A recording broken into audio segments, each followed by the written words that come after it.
patches have been used since ancient times for purely practical purposes to cover up scars or blemishes, says Dr. Kimberly Chrisman Campbell. And that continued through the 18th century, as visible in the Joshua Reynolds portrait of British soldier Charles Cathcart wearing a giant patch over his battle scar. Nobody was wearing patches like that for fashion reasons. This idealization of the monarch continued in later works, which avoided depiction of the effect of the smallpox that Louis contracted in 1647.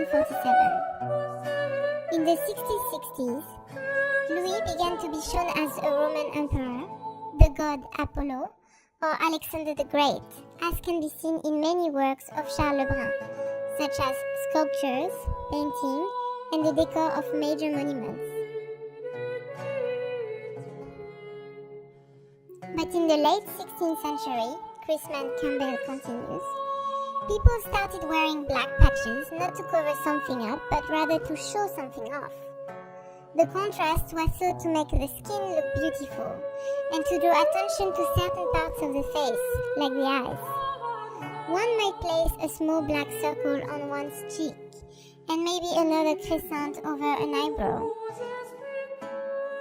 just enough to offset the ivory pallor of a face in full makeup. His idealized likeness appeared in fashion plates, and his fashion choices were breathlessly reported in fashion magazines. With his distinctive mane of curls and signature high red-heeled shoes, Louis combined the incontestable authority of Anna Wintour with the charisma of a supermodel. Initially, these artificial beauty marks were a peculiarly French phenomenon. But as the country cemented itself as a leader of European fashion, the rage for beauty patches spread beyond its borders. During the 16th and 17th century, France was becoming the center of taste in fashion and style, especially after Louis XIV came to throne in the early 17th century. Luxury was Louis' New Deal. The furniture, textile, clothing and jewelry industries he established not only provided jobs for his subjects, but made France the world's leader in taste and technology. His shrewd finance minister, Jean-Baptiste Colbert, famously said that fashion were to France what the mines of Peru were to Spain. In other words, the source of an extremely lucrative domestic and export commodity. Louis' reign saw about 1/3 of Parisian wage earners gain employment in the clothing and textile trades.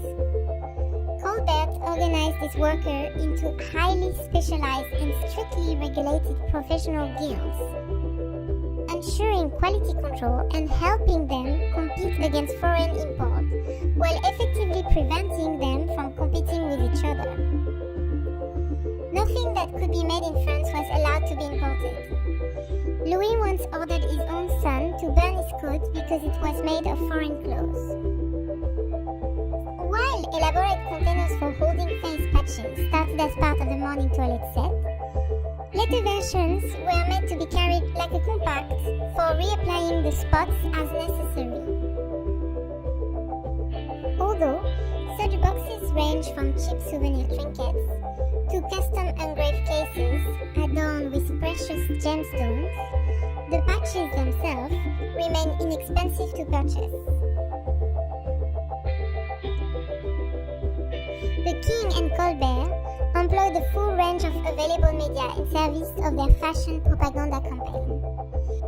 Louis subsidized production of fashion plates by major French artists and engravers in order to promote French luxury goods and culture, both at home and abroad.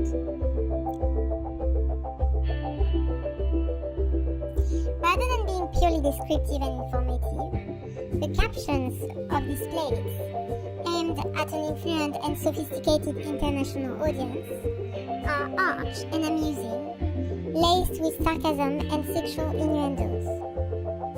Many give the figures elaborate backstories and interior monologues, wholly unsupported by the innocuous image, while letting the clothes speak for themselves.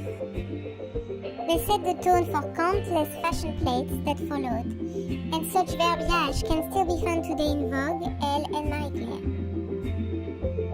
The beauty patch took off at the time when French men and women alike wore extensive makeup, including white powder in their hair and white paint on their face, accented with rouge on the cheek and bright vermilion lipstick. Religious conservatives and other cultural critics, particularly those in more pious England, frequently denounced the dishonesty of cosmetics like patches. One of Colbert's most effective and far-reaching innovations was to mandate the new textiles appeared seasonally, twice a year, encouraging people to buy more of them on a predictable schedule. Fashion prints were often labeled hiver or été for winter or summer, with corresponding props like parasols, face masks, and fans for summers. For winter, there were furs, capes, and muffs for men and women alike. Lightweight silks were reserved for summer, velvet and satin for winter. Despite their prevalence, some European authorities saw a corrupting power in such cosmetic enhancements.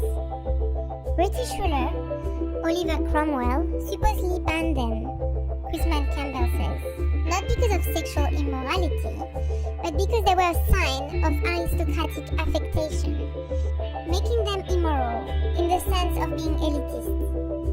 Of course, patches came back in England under King Charles II, who grew up in France. For this purpose, an elaborate court ritual was created wherein the king became the center of attention and was observed throughout the day by the public. With his excellent memory, Louis could then see who attended him at court and who was absent, facilitating the subsequent distribution of favors and positions. Another tool Louis used to control his nobility was censorship, which often involved the opening of letters to discern their author's opinion of the government and king. Toilette scenes became a popular subject for contemporary art, and this depiction often used the application of beauty patches to build an illusion of intimacy. A flirtatious peek behind the artifice that avoided revealing anything compromising. In a lot of these images of the toilette, the women are fully clothed. Their hair is done, and they are putting on the last ribbon, powdering their nose, or putting on a patch, Chrisman Campbell says. It was a very sexual ornament, but also safe and inoffensive. It became a symbol for this whole world of getting dressed, the nudity, and all that implies, without ever showing anything truly private. In addition to portraits, Louis commissioned at least 20 statues of himself in the 60s-80s to stand in Paris and provincial towns as physical manifestations of his rule. He also commissioned war artists to follow him on campaigns to document his military triumphs. Louis' reign marked the birth and infancy of the art of medallions. 16th century ruler had often issued medals in small number to commemorate the major events of their reign. Louis, however, struck more than 300 to celebrate the story of the king in bronze that were enshrined in thousands of households throughout France. The depiction of the king in this manner focused on allegorical or mythological attributes instead of attempting to produce a true likeness. As Louis aged, so too did the manner in which he was depicted. Nonetheless, there was still a disparity between realistic representation and the demands of royal propaganda. There is no better illustration of this than in Hyacinthe Rigaud's frequently reproduced portrait of Louis XIV of 1701, in which a 63-year-old Louis appears to stand on a set of unnaturally young legs.